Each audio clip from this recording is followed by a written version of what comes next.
I'm Fazal Sheikh, and I am a photographer.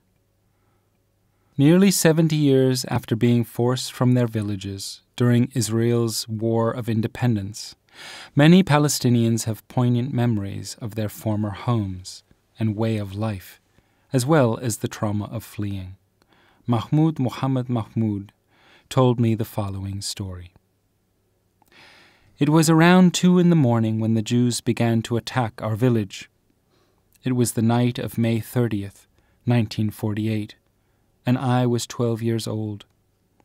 The evacuations and massacres at Tel Hanan, Al-Tantura, and Deir Yassin on April 9th were fresh in our memory, so we knew what the Jews were capable of. The Jordanian army had withdrawn a few days earlier, saying there would be replacements. But no replacements came, and we were forced to flee without protection. We left in small groups and scattered in all directions, so it was impossible to know where the others went. As with my own family, many villagers had already fled from Haifa in an earlier round of attacks. Some families moved 3 times, each time believing that they were far enough from the fighting and would be protected by the Jordanian army.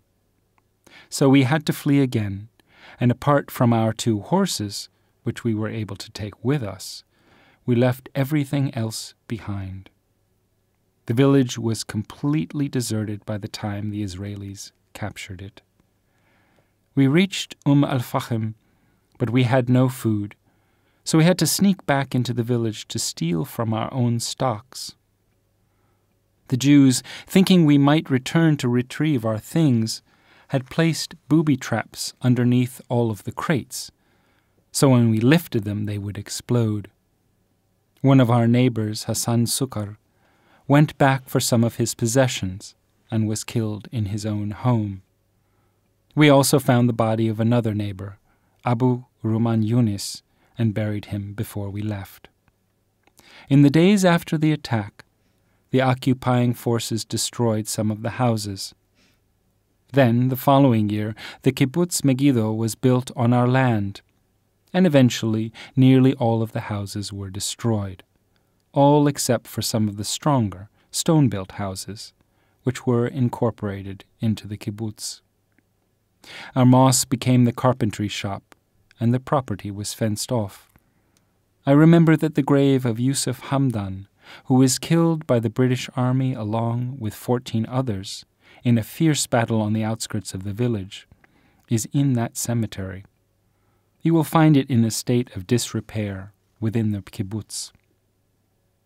It is my wish to die on that land where we once had 1,000 dunams, or 247 acres. Al-Lajun was like a paradise for us.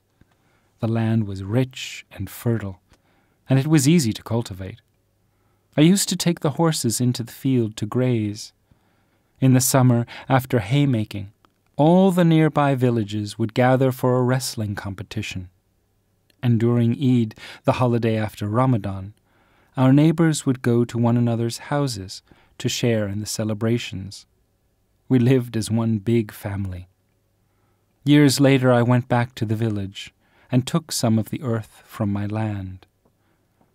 When I sleep, I dream that I am with my brother Saeed, who taught me how to plow.